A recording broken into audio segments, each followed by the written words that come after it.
Le rapport social de la ville de Lyon est un moment fort pour notre Assemblée. Il donne à voir un portrait assez exhaustif de la collectivité en matière de ressources humaines.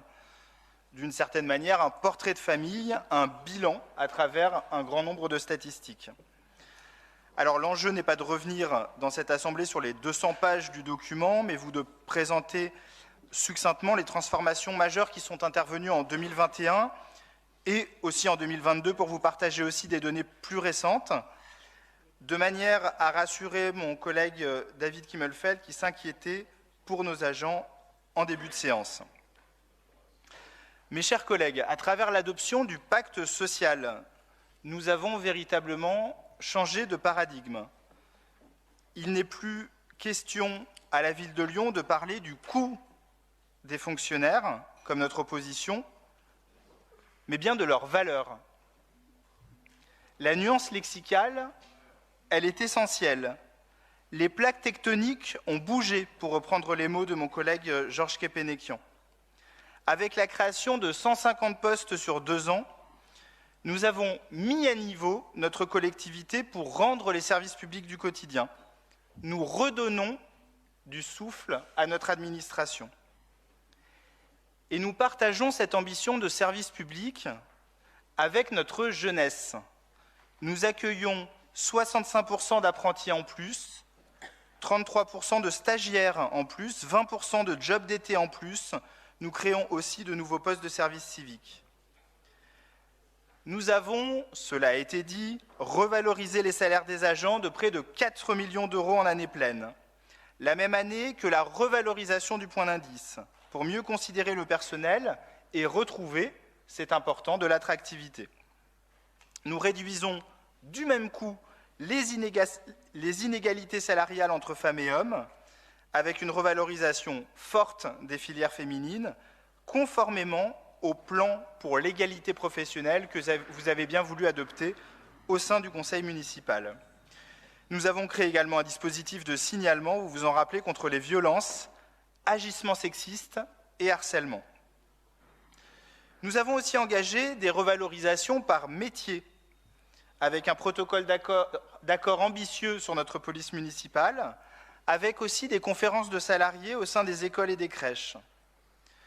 Nous avons déployé un bouclier social face à la réforme du temps de travail, la réforme dite des 1607 heures, en sanctuarisant le temps de travail des agents les plus exposés, 60% de nos agents, souvent les plus modestes. Nous avons mis en place aussi un forfait mobilité durable pour nos agents à vélo ou en covoiturage. Nous avons lancé une charte du télétravail, avant même l'adoption des protocoles d'accords nationaux.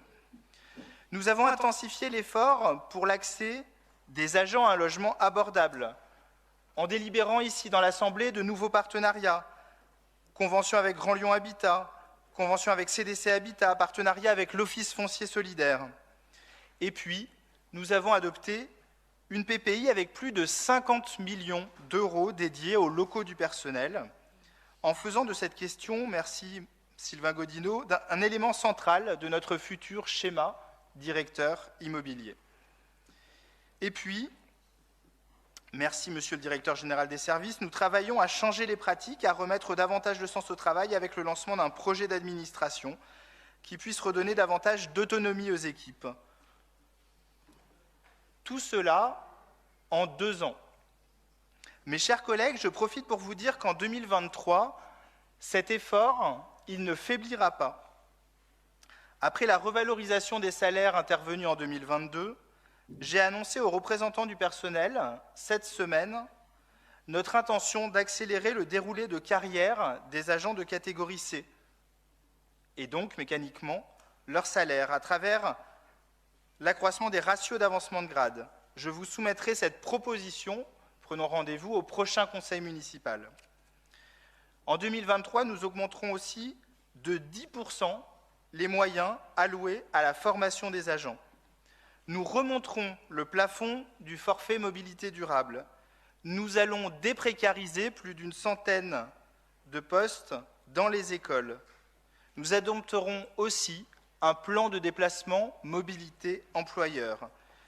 Nous définirons un plan de lutte contre les discriminations au travail. Voici quelques exemples de nos futures avancées.